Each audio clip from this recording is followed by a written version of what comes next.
ಸಾಧ್ಯವಾದರೆ ಓಡು, ಆಗಲಿಲ್ಲವಾದರೆ ನಡೆ. ಉರುಳಿಕೊಂಡಾದರೂ ಹೋಗು, ಆದರೆ ಕದಲದೆ ಒಂದೇ ಕಡೆ ಬಿದ್ದಿರಬೇಡ. ಜೀವನದಲ್ಲಿ ಇಷ್ಟಪಟ್ಟ ಹೃದಯ, ಮಾತು, ನಗು, ಪ್ರೀತಿ ಮರೆಯುವುದು ಒಂದೇ ಸಲ. ಅದು ಉಸಿರು ನಿಂತಾಗ ಮಾತ್ರ. ಯಾರಾದರೂ ನಕ್ಕರೆ ನಿಮ್ಮಿಂದ ನಗಬೇಕೇ ಹೊರತು ನಿಮ್ಮನ್ನು ನೋಡಿ ನಗಬಾರದು. ಯಾರಾದರೂ ಅತ್ತರೆ ನಿಮಗಾಗಿ ಅಳಬೇಕೇ ಹೊರತು ನಿಮ್ಮಿಂದಾಗಿ ಅಳಬಾರದು. ಜವಾಬ್ದಾರಿ ಇಲ್ಲದವರು ಬೆಳಗ್ಗೆ ಏಳಲು 1000 ಬಾರಿ ಯೋಚಿಸುತ್ತಾರೆ. ಜವಾಬ್ದಾರಿ ಇದ್ದವರು ನಿದ್ದೆಯಲ್ಲೂ ಎದ್ದಿರುತ್ತಾರೆ.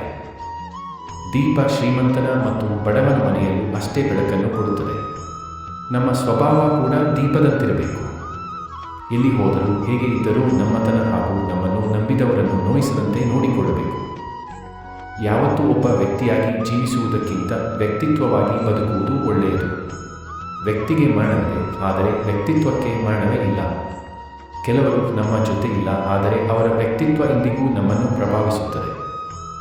ಎಲ್ಲರಿಗೂ ನೋವುಗಳು ಇವೆ, ಅದನ್ನು ತೋರಿಸುವ ವಿಧಾನ ಬೇರೆ ಬೇರೆಯಾಗಿದೆ. ಹತ್ತಿರದವರ ಬಳಿ ಕಣ್ಣೀರಾಗಿ, ಗೊತ್ತಿಲ್ಲದವರ ಬಳಿ ನಗುವಾಗಿ.